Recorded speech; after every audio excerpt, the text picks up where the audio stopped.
맑겠지만 남부지방은 대체로 흐린 가운데 제주도에는 비가 오겠고 호남과 경남 서부 지역에는 소나기가 내리겠습니다. 예상 강수량은 제주도는 5에서 40mm, 호남과 경남 서부 지역은 5mm 안팎입니다. 내일은 전국에 가끔 구름 많이 낀 가운데 제주도는 새벽까지 비가 오겠고 충남 서해안에는 오전 한때 빗방울이 떨어지는 곳이 있겠습니다. 서울지방 지금 기온은 16.1도입니다. 태경입니다. 지금 시각 6시 5분입니다. KBS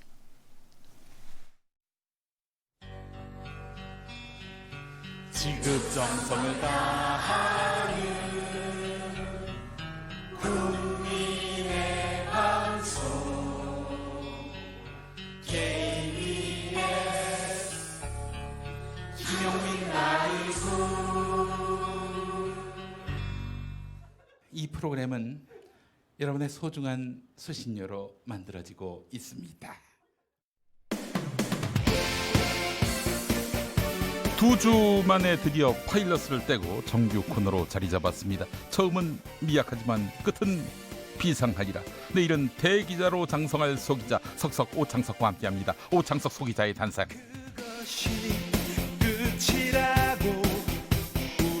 아유, 노래하고 안 겹치려고 속도를 냈다가 오창석 소기자의 탄성 시작하겠습니다. 네, 반갑습니다. 어서 오세요. 네, 예. 반갑습니다. 통상 이제 비정규직 관련 법을 보면은 예. 2년 동안 네. 이제 근무하면은 네. 이제 함부로 이제 해고를 못하는 그런 혜택의 대상이 되지 않습니까? 그렇습니다. 네. KBS는 2주입니다. 멋집니다. 역시 예. 선도하네요. 국민의 방송. 네. KBS. 네.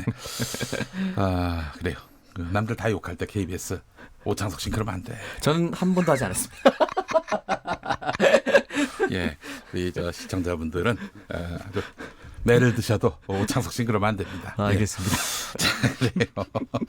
자, 오창석 평론가와 함께하는 시간입니다.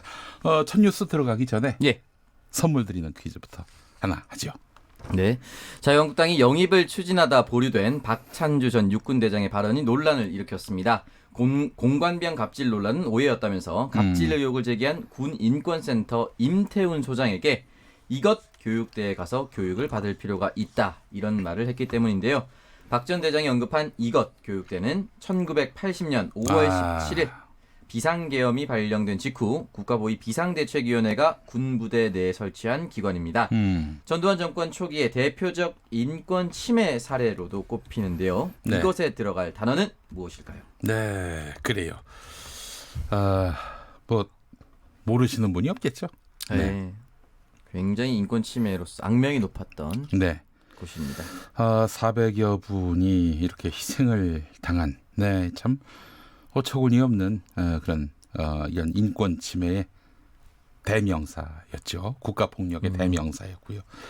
예전에 그 빛과 그림자라는 MBC 드라마가 있었고 또 제5공화국에서도 다뤘고요. 그리고 SBS에서는 자이언트, 모래시계, 최민수 씨가 여기 들어간 걸로 그 드라마에 나오지 않습니까? 네. 예. 자, 여기는 어디일까요? 땡땡교육대, 땡땡교육대. 여러분 정답 많이 보내주시기 바라겠습니다. 샵 9730, 짧은 문자 50원, 긴 문자 100원, 콩으로 보내시면 무료입니다. 퀴즈 정답 보내주신 분들은 추첨을 통해서 저희가 모바일 커피 쿠폰 보내드리겠습니다. 자, 그래요. 오창석 소기자의 단상. 자, 어떤 뉴스부터 가져오셨습니까? 네, 자유한국당에 영입된 청년이 여는 미래 백경훈 대표에게 영입 세습 의혹이 불거졌었습니다. 이에 대해서 백경훈 대표가 반박을 내놨는데요. 네. 자신의 부인이 현재 국회에서 구급 비서로 일을 하고 있고 신보라 의원실에 있는 것은 사실이긴 하나 구급 비서가 어떠한 힘을 가지고 인재 영입에 영향을 미칠 수 있을까라고 반문했습니다. 인재 영입 결정에 최고위원들이 관여하지 않았다라는 것도 사실이고 자신은 어떠한 세습의 영향력에서는 벗어나 있다라고 얘기를 했습니다. 네. 따라서 앞으로 집권 386과 대치하고 있는 최전선 미래 세대를 위한 노동시장 구조개혁의 최전선 미래를 준비하는데 최선을 다하겠다, 이러한 내용을 남기기도 했습니다. 그래요. 오창석 소기자는 그 이 백경훈 대표와 구면인 걸로 알고 있습니다. 네, 다른 방송에서 이제 토론을 하기도 했었죠. 청년 정치를 주제로 같이 토론한 적도 있었는데 어때요? 이분에 대해서. 근데 일단 살펴볼 필요가 있는 게요. 청년이 여는 미래 전 대표가 신보라 의원이었습니다. 신보라 의원이 그걸로 이제 청년 비례대표를 받았었죠. 네. 그 후임자가 이제 백경원 대표인데요. 네. 자유한국당에서 좋아할 만한 이력을 가졌습니다. 호남 출신이고요. 전북대학교 총학생회장 출신입니다. 실제로 신보라 의원도 광주 출신인가 그래요? 예, 맞습니다. 그래서 약간 지역적으로 반대쪽에 있는 청년이기 때문에 훨씬 더 매력을 많이 느꼈을 것이고요. 그리고 지난 지방선거에서 은평구 구의원 공천 신청을 했었던 것으로 또 알려져 있습니다. 언제라고요? 지난 바로 지방선거입니다. 그러면 영입이 이미 돼 있는 상태 아닌가요? 사실 영입이라고 보기에는 조금 어려운 내부 인재라고 볼 수 있겠죠. 글쎄 그 자유한국당 후보로 나갔을 거 아니에요. 네, 맞습니다. 근데 무슨 이번에 새로 입당한 것처럼 전엔 정치를 전혀 안 했던 것처럼 그게 이제 사실은 우리가 자주 쓰는 표현 영입에 해당하는 경우 아닙니까? 그렇죠. 그래서 네. 완전히 외부에 있다가 네. 이 정당과 무관한 사람들이 이제 영입이라고 표현을 하는데 사실 네. 이제 내부 인재 발탁 정도로 표현하는 것이 맞지 않나라는 생각이 드는데요. 네. 일단 기본적으로 자유한국당에 지금 영입을 관할하고 있는 지도부가 네. 전혀 인사 검증을 제대로 하지 못하고 있다는 것이 일단 드러났고 혹시 이분이 그 당원이었다는 건 알고 있겠죠?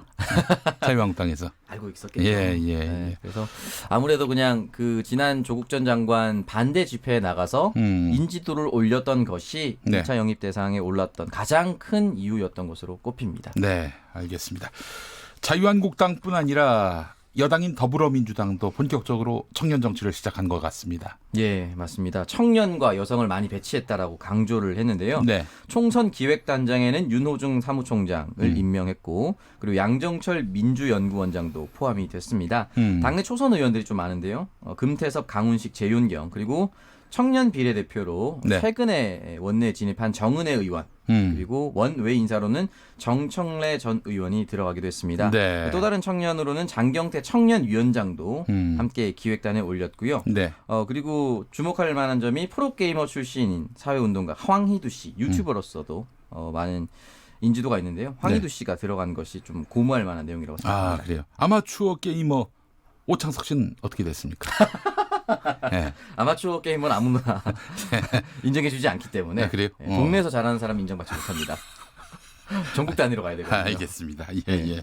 그리고 여기 보면은 강선우 전 사우스 다코타 주립대 교수라고 나오는데요. 사실은 이제 이분은 참신하다고 보기는 어렵습니다. 제가 개인적으로 봤을 때는 왜냐하면 20대 비례대표 후보 29번을 받았습니다. 그러니까 지난번 민주당 비례대표 번호를 받았었기 때문에 네. 뭐 새로운 인물이다라고 보기 물론 이게 영입 인사는 아닙니다. 네. 총선 기획단이기 때문에 여기는 이제 총선 기획단 명단을 발표한 거지 영입 인사를 발표한 게 아니에요. 네, 예. 그렇기 때문에 뭐 참신하다 볼 수는 없지만 여성위원회 비율이 33% 여성의 목소리를 많이 귀담아 듣겠다라는 의지인 것으로 보이고요. 예. 청년은 4명으로 27%로 구성이 되어 있습니다. 그래요.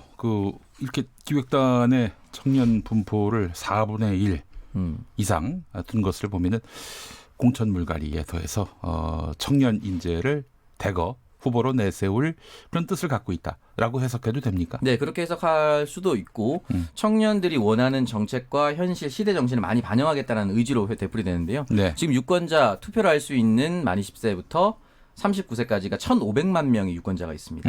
그 유권자들에게 맞는 공약은 결국은 이 세대만이 할 수 있습니다. 네. 그렇기 때문에 20대 1명 그리고 30대 2명을 배치하면서 적극적으로 의견을 수렴하겠다라는 의지로 되풀이될 수 있습니다. 예, 어쨌든 뭐 자유한국당이나 더불어민주당이나 이 청년 정치인에 대해서 관심을 갖고 있다는 점, 그건 매우 고무적인 것 같습니다. 네, 양당뿐만 아니라 다른 정당 역시 청년에 대한 목소리를 많이 귀담아 들을 수 있도록 해줬으면 네, 좋겠습니다. 알겠습니다.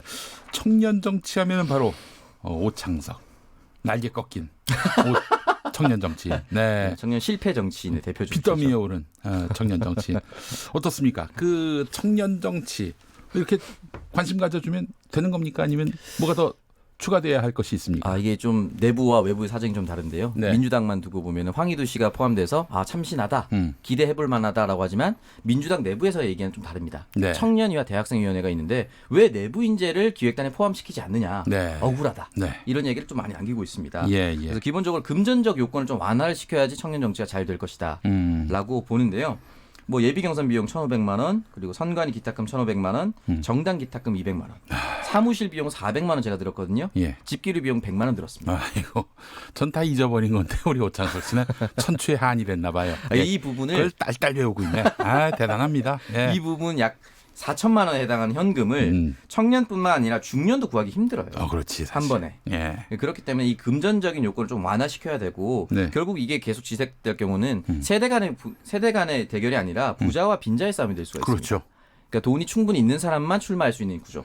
청년 중에서도 돈을 충분히 마련할 수 있는 사람만 출마하는 구조가 됩니다. 좌우도 아니고 상하도 아니고 빈부. 네. 빈부의 계급이 형성되는 거예요. 네, 맞습니다. 그렇기 예, 때문에 출마자도. 예. 그 돈이 많은 청년이 들어가게 될 경우에는 일반적인 청년의 목소리를 또 대변할 수가 없습니다. 아하. 그럼 청년으로서의 목소리가 의미가 없어지거든요. 뭐 벤처로 대박낸 이런 분들이나 사실 청년 그렇죠. 정치인으로 해가지고 국회에 입성할 수가 있겠죠. 네, 그 예. 대박 나는 것도 굉장히 짧은 시간에 들어와야지 네. 대박 난지 좀 오래되면 또 그 예. 옛날 감정이 있습니다. 그렇습니다. 예.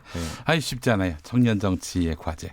네. 전에 우리 순서 같이 한 김수민 평론가 같은 경우에 그분이 저 대표적인 또 청년 정치인 아닙니까? 맞습니다. 그분 말씀은 뭐 굳이 그렇게 뭐 저기 청년 비례대표 해가지고 상위 순번에다가 그렇게 이름을 올리게 해주고 그러지 말고 각자 알아서 이렇게 자립할 수 있도록 관심을 갖고 뒷받침해주고 또 그 청년은 청년 나름대로 누구 도움 얻기보다는 최선을 다해서 지역을 파고들고 그래야 한다라고 얘기하더라고요.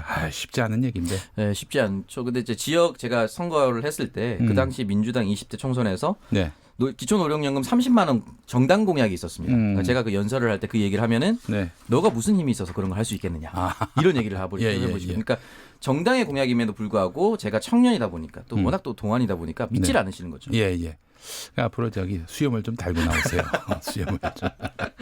그것도 방법이지 뭐 어떡하겠어요. 그래서 정당 차원에서 예. 정책으로 보조해 줄 수 있는 방안 예. 그리고 정당 내부 인재에 대한 뭐 대학생위원회 10대 공약, 청년위원회 10대 공약 이런 것들을 총선 기획단 좀 반영해 주는 네. 이러한 바텀업 방식이 좀 필요하다.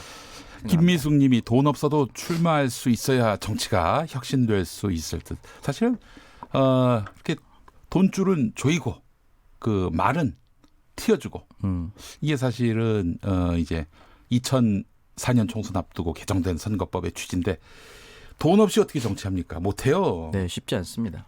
출마해 본 사람이 이건 입증할 수 있습니다. 돈 없이는 정치 불가능합니다. 그리고 대한민국 자원봉사자를 많이 받으면 된다라고 말씀하시는 분도 계신데 네. 가끔요 자원봉사자 하러 오셨다가 한 달 동안 선거 열심히 도와주시고 본인의 생계를 잃어버리시는 분도 있습니다. 글쎄 말이에요. 사람을 쓸 때는 예. 최저임금을 얘기하고 싶으면요 네. 사람을 쓸 때는 돈을 적절하게 지급하는 방식으로 나아가야 합니다. 네, 맞습니다. 자, 다음 뉴스. 네, 악플의 고령화 시대가 시작됐다. 이런 내용인데요. 네. 기존에 이제 악플을 달고 그 사람을 고소하거나 직접 대면하다 보면은 10대가 20대가 많았다고 하지 않습니까? 최근에는 40대에서 60대, 흔히 말하는 시니어 악플러들이 늘고 있다. 네. 이런 이야기가 흘러나오고 있습니다. 시사저널이 최근 3년간 사이버 명예훼손 모욕죄를 다 조사해 봤는데요. 네. 10대보다는 40대, 60대가 훨씬 더 큰 폭으로 상승했다고 아이고. 합니다. 네. 대부분 10대, 20대가 50%에 달했었는데요. 네. 최근 2018년도 악플 가해자 연령을 보면은 10대는 9.6%밖에 되지 않습니다. 아이고, 10대가 가장 모범적인 세대네요. 네, 예. 그건 어떻게 보면 이제 부모의 교육이 예. 먹히고 있다 이렇게 볼 수도 있는데요. 네. 30대가 23, 40대가 17%, 아이고. 50대가 11%에서 합치면은 30대부터 한 50대까지가 거의 50%를 이루는 그 악플의 이제 시니어 시대가 됐다. 사회에서 사회생활하다가 스트레스 많이 받아가지고 온라인에서 익명성에 가려서 화를 스트레스를 푼 것 같아요. 이러면 안 되죠. 네. 예. 실제로 여기 사례에 등장했던 것이 모 대학병원장이 사회에 기부를 했다라는 네. 기사가 나는데요. 네. 거기에 이제 악플을 이 병원장이 밤마다 어떤 룸살롱을 간다.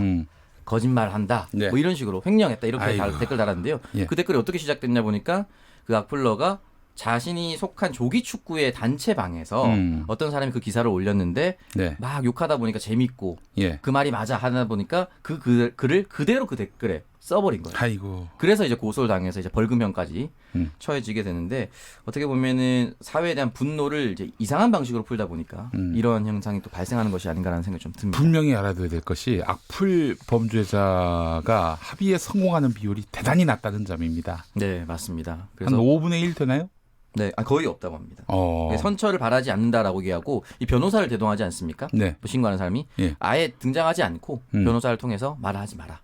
지금 그 조기 축구의 단체방에 올렸던 그 사람도 반성문을 쓰고 네. 300만 원에 합의를 하자라고 요구를 했는데 결국 그분은 선처를 바라지 않는다라고 해서 형사재판을 넘겨줬고 벌금형 100만 원을 받았거든요. 아이고. 이런. 그 합의하는 것과 이제 벌금형을 받는 건 다릅니다. 네. 금액이 벌금형이 설령 더 적다 하더라도 기록에 남는 것과 기록에 남지 않은 건 완전히 다른 거거든요. 아이고, 그래서 이 부분에 있어서는 악플에 대해서 이제 선처하는 것이 거의 사라졌기 때문에 네. 다시는 분들 정말 주의를 하셔야 될 것 같습니다. 그 나이에 악플 달아서 저기 경찰서 불려가고 이거 얼마나 개망신입니까? 네, 맞습니다. 또 알려지면 또 회사 생활하는데도 또 지장이 생길 수도 있고요. 그렇죠. 네. 예.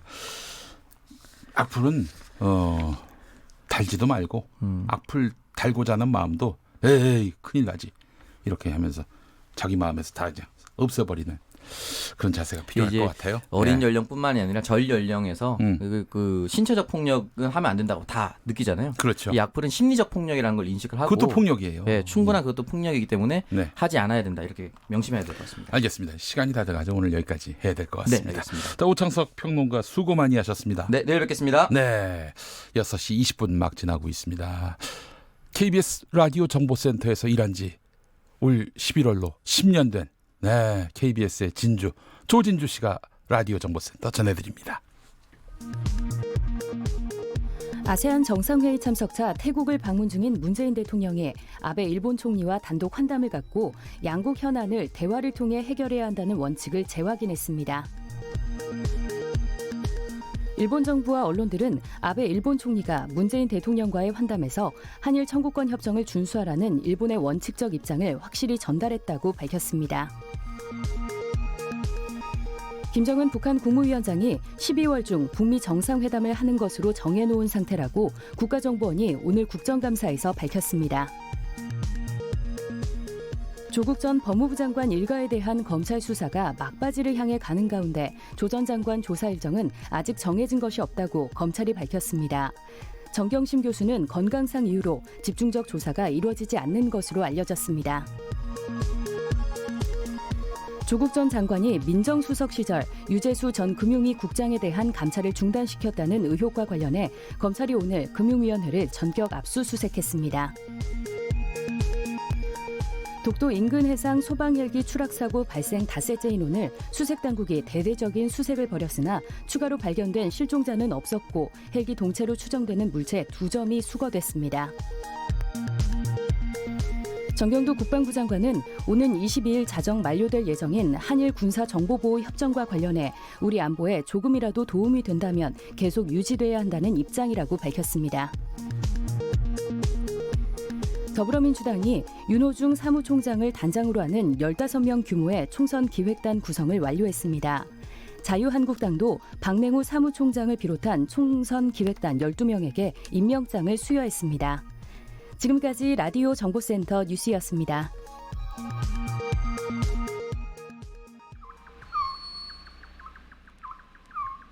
김용민 라이브 오디오 파노라마.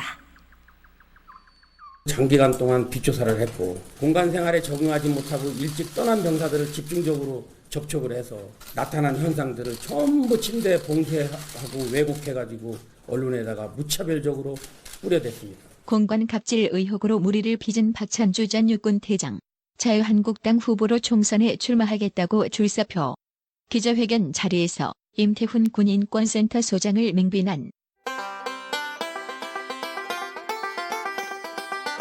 임태훈 소장의 폭로, 박찬주 전 대장의 해명을 나열하자면 우선 말 안 듣는 병사, 최전방 GOP로 보냈다는 임태훈 소장의 의혹 제기. 지난 2015년 박사령관의 육군 참모 차장 시절 부인의 가혹한 질책에 참다 못해 관사 밖으로 뛰쳐나갔던 공관병을 최전방 GOP로 일종의 유배를 보냈다는 겁니다. 사실상 이것은 직권남용에 해당되죠. 그 부인과 합리적 인사가 아닌 불법적인 명령에 따라서 GOP 체험이라는 미명하에 불법은 사법처리 대상입니다. 박찬주 전 대장의 답변.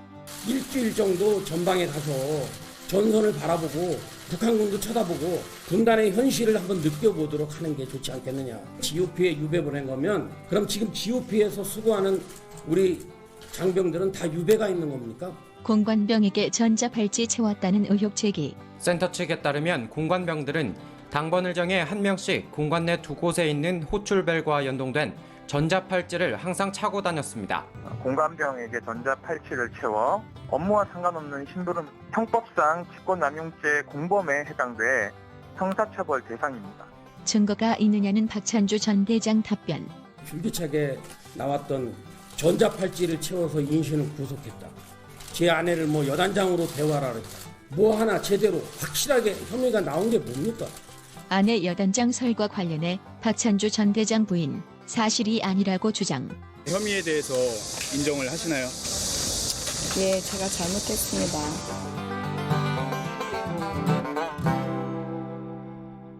그냥 아들 같은 생각하고 했지만 그들에게 상처가 됐다면 그 형제나 그 부모님께 죄송합니다. 성실히 조사받겠습니다. 본인이 여단장급 이상이라고 생각하세요? 아닙니다. 절대 아닙니다. 문상균 국방부 대변인 발표. 양측의 진술이 일치하여 사실로 확인된 부분은 다음과 같습니다. 골프공 줍기, 자녀 휴가 시 사령관 개인 소유 차량을 운전부사관이 운전하여 태워준 행위 등은 사실로 확인되었습니다. 이 발표에 유감이 많은 박찬주 전 대장. 뭐 골프공을 주스라고 했다 했지만 사실 공관장이 상사입니다. 여러분 상사가 낮은 계급입니까? 많은 분들은 왜 남의 자식을 데려다 부려먹냐 그러시는데 그거는 오해하시는 겁니다. 제가 부려먹는 게 아니고 편제표에 나온 대로 임무를 수행하는 겁니다. 다시 문상균 대변인 발표. 손목시계 타입의 호출벨 착용하기, 칼은 휘두르지 않았으나 도마를 3개 내려친 사실, 뜨거운 떡국의 떡을 손으로 떼어내기, 텃밭 농사 등은 사실로 확인되었습니다. 박찬주 전 대장, 문제될 게 없다는 반응. 서울에서 뭐 있다가 내려온 저희 아내가 위생관리나 또는 뭐 식품관리나 잘못되어 있으면 질책할 수 있는 겁니다. 부모가 자식을 나무라는 걸 갑질이라고 할 때 없듯이 사령관이 병사들에게 지시하는 걸 여러분 갑질이라고 표현하면 그거는 지휘체계를 문란시키는 겁니다. 박찬주 전 대장의 결론. 임태훈 소장을 삼청교육대로 보내야 한다. 군 인권센터 소장은 삼청교육대 한번 교육을 받아야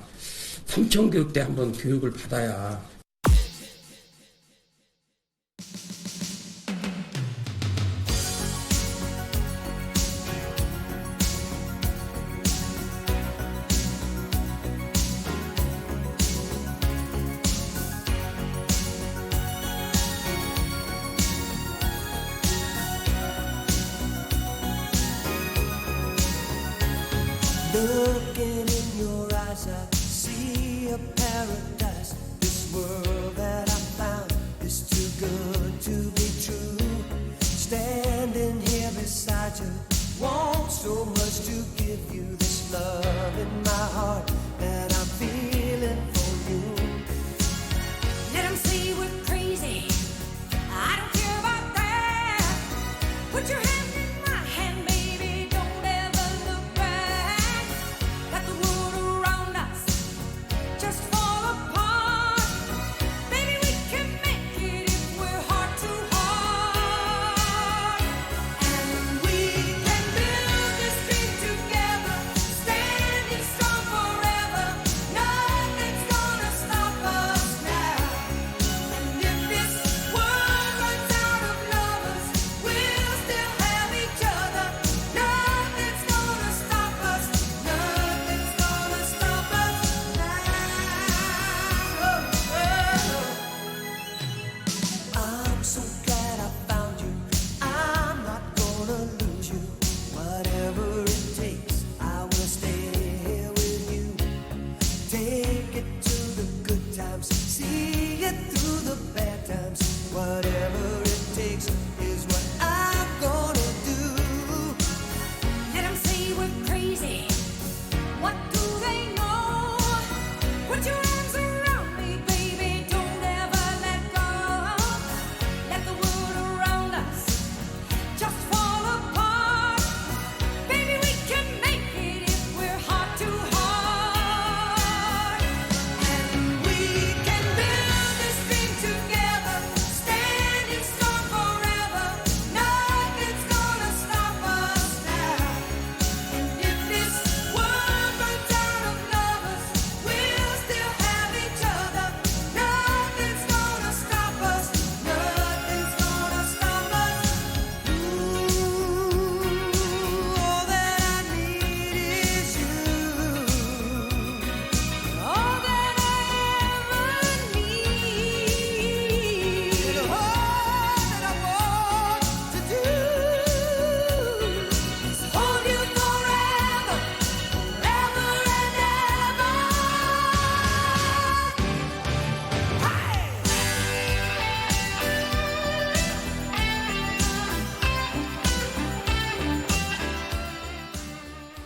네, 스타쉽의 Nothing's Gonna Stop Us Now 함께 들으셨습니다. 아무도 우리를 막을 수 없어.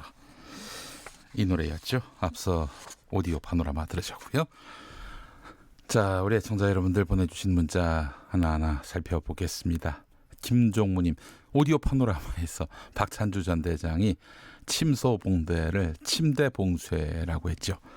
박찬주 전 대장님, 네, 침소봉대가 맞습니다. 침소봉대, 침대봉쇄. 아마 저 박찬주 전 대장 친구들은 다 알아들었을 거예요. 예, 저는 좀 생소하지만. 네, 김대근님, 악플. 김용민님, 혹시 살 빼실 생각이 없으신지요?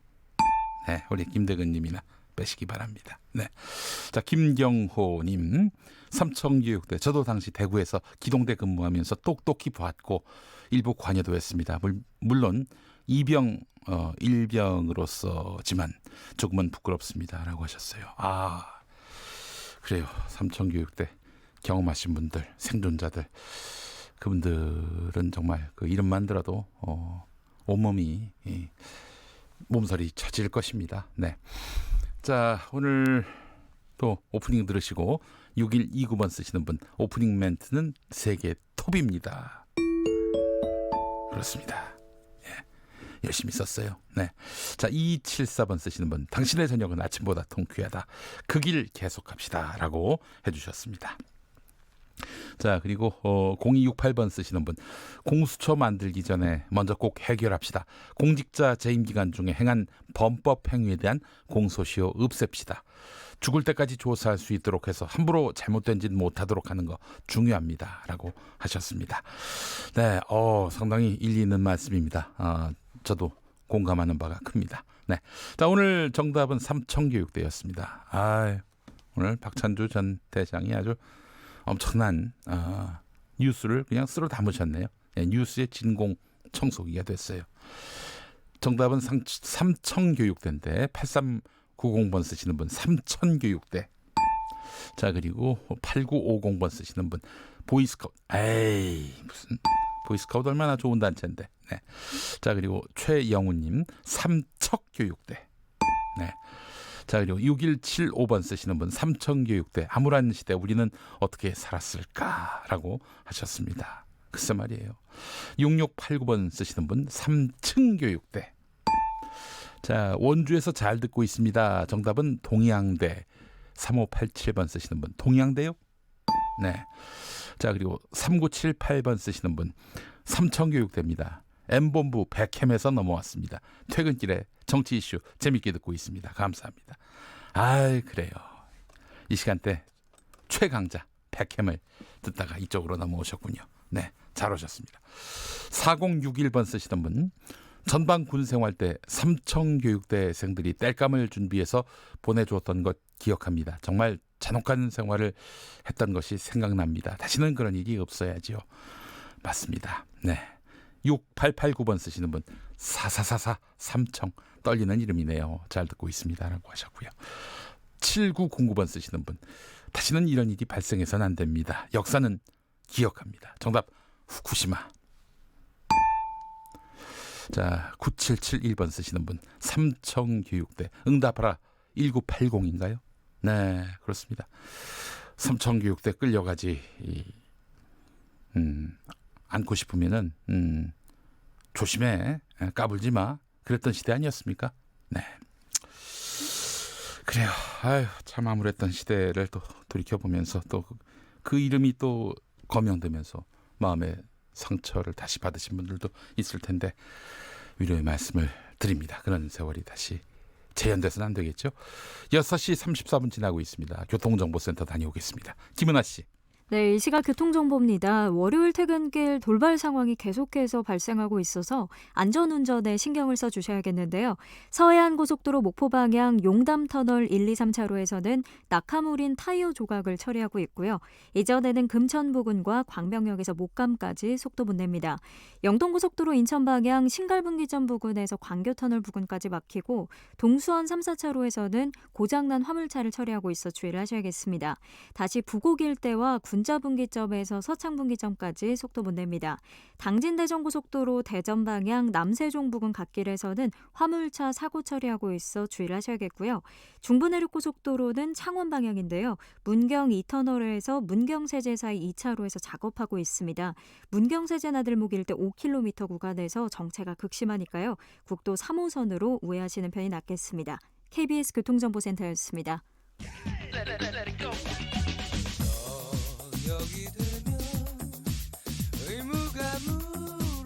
김용민 라이브를 듣고 계시죠?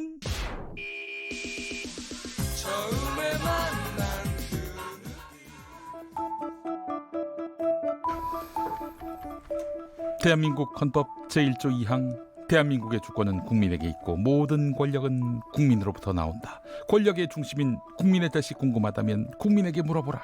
민심으로 읽는 정치 이야기 여론의 눈동자. 여론조사로 읽는 본격 정치 토크 용호 쌍방 모셨습니다. 박시영 윈지코리아 컨설팅 대표 어서 오십시오. 네, 반갑습니다. 박시영입니다. 박원석 정의당 정책위 의장 모셨습니다. 네, 안녕하세요. 박원석입니다. 예, 그래요. 자, 11월로 넘어왔습니다. 11월 참 예산이 언제?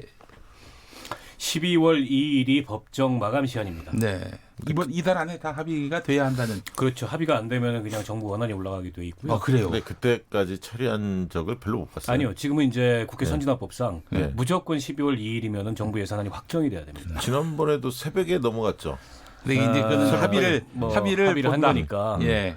근데 안 되면 그냥 원안이 상정되기 때문에 보통 원안 상정해놓고 수정안을 만들어서라도 그 12월 2일 법정 시한 지켜야 됩니다. 자, 마지막 때 잘 감시해야 돼 우리 국민들이. 쪽지 예산이 또 난무하는 그 시간. 뭐 내년 총선을 앞두고 있기 때문에 예. 뭐 올해도 기승을 부리겠죠. 굉장히 볼만할 겁니다. 예, 그래요. 지금 현재 어떻게 예산에 대한 쟁점이 있습니까? 지금 예산안에 대해서 일단 513조 슈퍼 예산이라고 흔히 일컫는데 네. 정부의 그 여당에서는 이제 지금 경기가 많이 가라앉아 있기 때문에 경기 마중물 효과를 일으키기 위해서 확장적 재정 정책이 불가피하다. 자유한국당은 선거 앞두고서 선심성 예산 대대적으로 삭감하겠다. 네. 이렇게 공방을 벌이고 있는데 사실 513조가 그렇게 슈퍼 예산도 아닙니다. 작년 대비 뭐 9% 정도 증가한 건데 네. 예년의 증가율 크게 웃돌지 않고요. 또 지금은 또 적극적인 재정 정책이 필요한 그렇습니다. 때입니다. 지금 뭐 IMF 같은 데서도 한국이 재정 여력이 충분한 나라이기 때문에 적극적인 재정 투자를 통해서 지금 이 가라앉은 경기를 좀 일으켜야 된다라는 권고를 하고 있고 우리가 이제 재정 건정성이 세계적으로 굉장히 좋은 나라입니다. 지금 국가 채무가 GDP 대비 40%가 채 안 되는데요. GDP 대비 40%라는 국가 채무 비율이 마치 뭐 법에 정해져 있거나 어떤 금기인 것처럼 재정 관료들은 얘기를 하는데 그런 게 없습니다. 그런 게 없고 지금 우리 대한민국의 재정 여력으로 봤을 때는 충분히 경기 활성화를 위해서 혹은 또 일자리를 위해서 적극적인 재정 정책이 필요하고 재정 여력이 충분하다 이렇게 말씀드리겠습니다. 네. 한마디로 지금은 돈을 풀 때다. 알겠습니다. 자, 이번 주 오늘 방송이 매우 의미가 깊습니다. 왜냐하면요 돌아오는 토요일은 문재인 대통령 임기 반환점을 도는 날입니다. 11월 9일. 기억하시지 않습니까? 2017년 5월 9일에 대통령이 취임을 했습니다. 네. 전날에 선거가 있었고요. 네. 자, 문재인 대통령 취임하고 2년 6개월 됐는데 지난 30개월 어떻게 보셨는지 한번 총평을 들어봤으면 좋겠습니다. 글쎄요, 이제 뭐 임기 반환점을 돌았기 때문에 앞으로 남은 그 임기 절반이 지금까지 임기 절반보다 어쩌면 더 중요할 거다. 이 말씀을 우선 전제하고요. 네. 그 길목에 이제 내년 4월 총선이라는 이제 중간 평가가 놓여 있기 때문에 더더욱 그간의 국정 성과를 관리하는 한편 임기 후반기를 대비를 해야 되는데 크게 몇 가지 사안으로 보면 일단 남북 관계에 있어서 지금 조금 이제 그 소강 국면에 있지만 큰 진전이 있었습니다.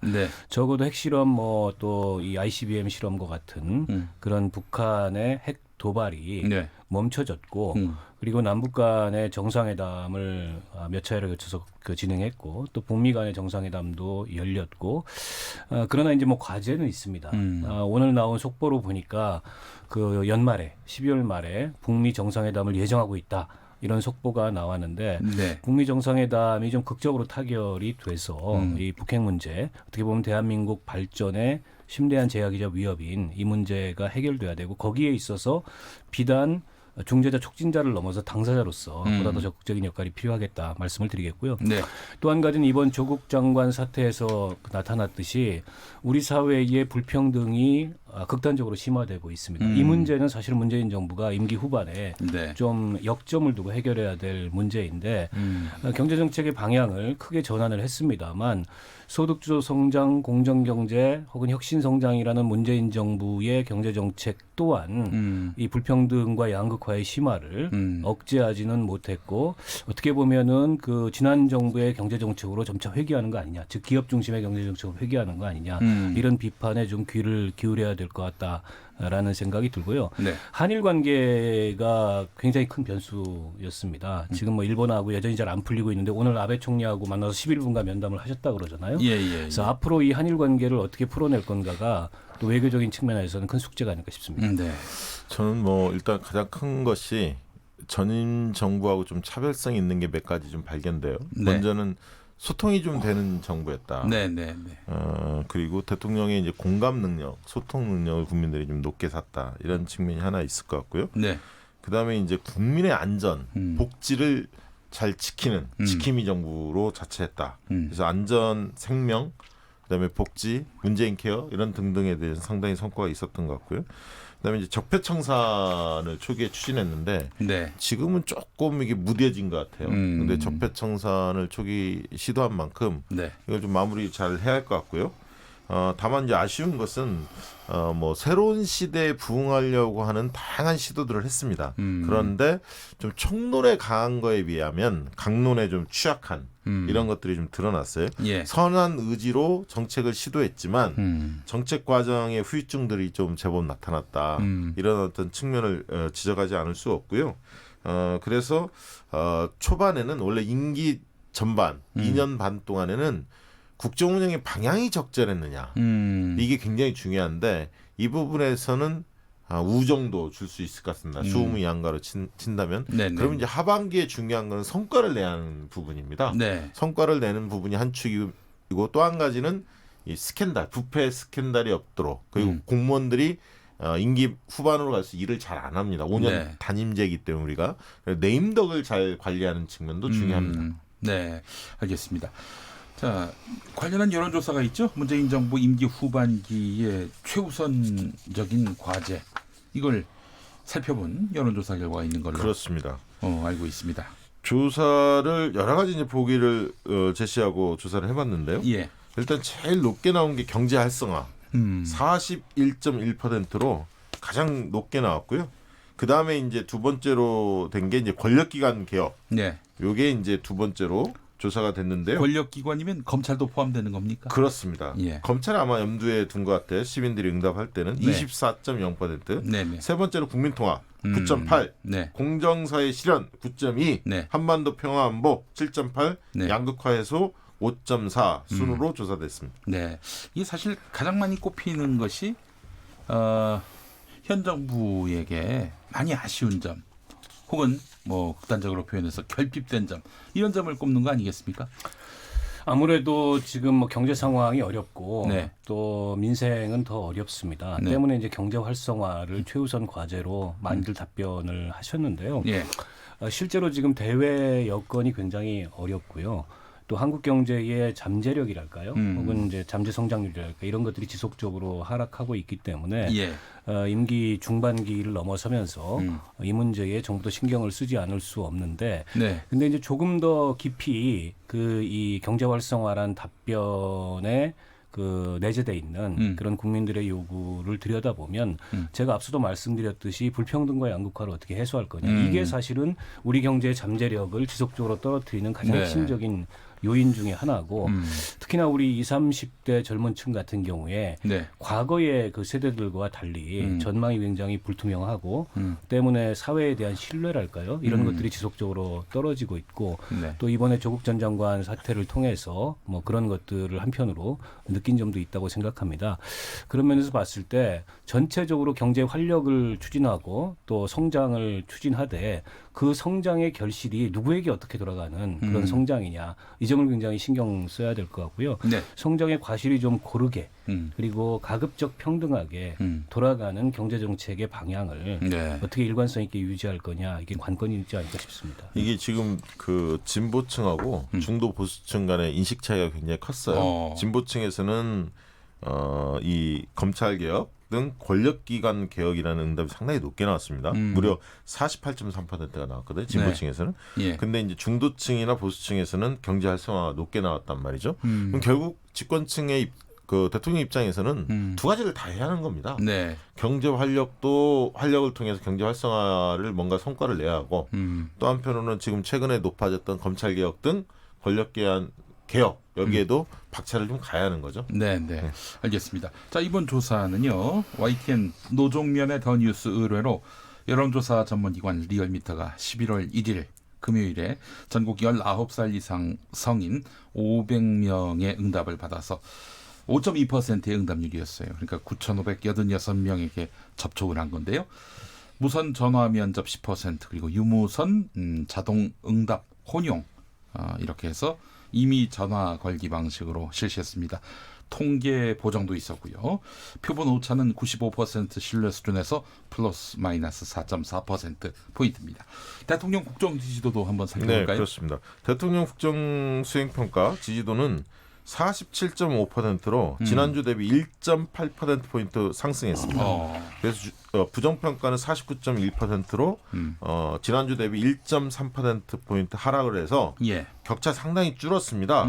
격차가 줄었고 결국 그 3주째 상승세를 이어갔는데요. 네네. 주로 어떤 층에서 상승했는지 살펴보니까 중도층의 4.8, 진보층의 3.7% 포인트가 상승을 했는데요. 지역별로 보면 부산, 울산, 경남에서 무려 7.1% 상승, 그다음에 20대에서 8.4%포인트 상승, 30대에서 5.0%포인트 상승한 것으로 드러나서 중도층들이 제법 이제 그 동의했던 중도층들이 다시 국정 지지 성향이 좀 중도층 내에서 강해지고 있는 게 아닌가. 그래서 조국 정국 이전의 상황으로 가고 있다. 그래서 거의 95% 정도가 회복이 된 것 같아요. 지지율로만 본다면. 알겠습니다. 임기 반환점의 대통령 국정 수행 지지도 전현직 대통령 다 합해서 문재인 대통령의 47.5 정도면은 어느 정도? 역대 제일 높죠. 그러니까 1년 차에서도 YS하고 비슷하게 제일 높았고요. 2년 차에서도 높았고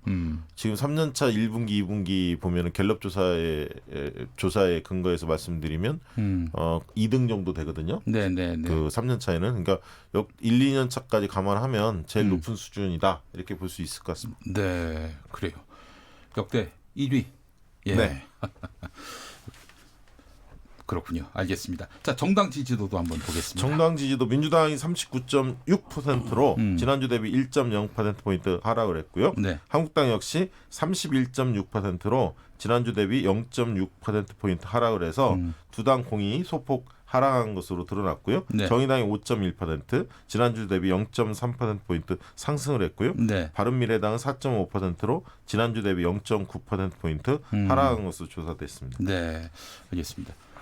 오른당이 지금 정의당밖에 없는 것 같아요. 민주평화당도 또 우리공화당 조금 올랐는데 뭐 소폭이라서요. 평화당이나 공화당은 조금 좀 뭐랄까요? 지지율이 아직은 낮은 상태라서 뭐 의미 있는 상승이라고 보긴 좀 그렇습니다. 어려울 것 근데 이제 이게 선거를 좀 앞두고 있기 때문에 선거가 이제 5달 조금 더 남았는데요. 선거 때 가장 중요하게 보는 세 가지 계층이 있습니다. 중도층, 수도권, 50대. 이거를 중시하는데요. 민주당과 한국당의 격차를 보니까 중도층에서는 민주당이 37.7, 한국당이 28.2, 수도권에서는 민주당이 41.9, 한국당이 28.9로 무려 13%포인트 차이로 제법 격차가 컸고요.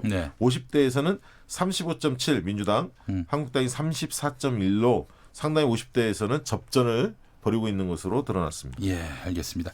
자, 이 조사의 개요도 소개를 해드리자면 주간 집계입니다. 리얼미터가 10월 28일 월요일부터 11월 1일 금요일까지 닷새 동안 전국 19살 이상 유권자 45,429명에게 통화를 시도해서 2,507명의 응답을 받아가지고 5.5%의 응답률을 보인 셈이죠. 자, 유무선 혼용 방식으로 조사를 했습니다. 전화 면접은 한 10% 되고요. 나머지는 자동 응답 혼용 방식이었습니다. 자, 통계 보정도 있었고요. 표본 오차는 95% 신뢰 수준에서 플러스 마이너스 2.0%포인트입니다. 박우석 의장님, 예. 정당 지지도 조사는 어떻게 보셨어요? 그 한국당이 지속적으로 지지율이 하락하고 있는데 어떻게 보면은 조국 정국의 반사 이익을 제대로 살리지 못한 거고 결국 정치적 반사 이익만으로 이게 이제 국민들의 지지가 움직이는 게 아니고 자기 컨텐츠로 제1야당쯤 되면은 이제 대안이 뭐냐, 자기 컨텐츠가 뭐냐. 근데 이제 조국 국면 끝나자마자 한국당이 보인 모습은 뭐 표창장 주고 또 공천 가산점 주겠다고 하고 네. 게다가 이제 뭐 또 문 대통령을 희화하는 애니메이션 만들고 결정적으로 심지어 이제 갑질 영입까지 지금 왔습니다. 박찬주 전 대장. 네. 예. 이게 어떻게 보면은 특히 이제 중도층 여론에 대해서 여론이 한국당이 여전히 정신 못 차렸구나.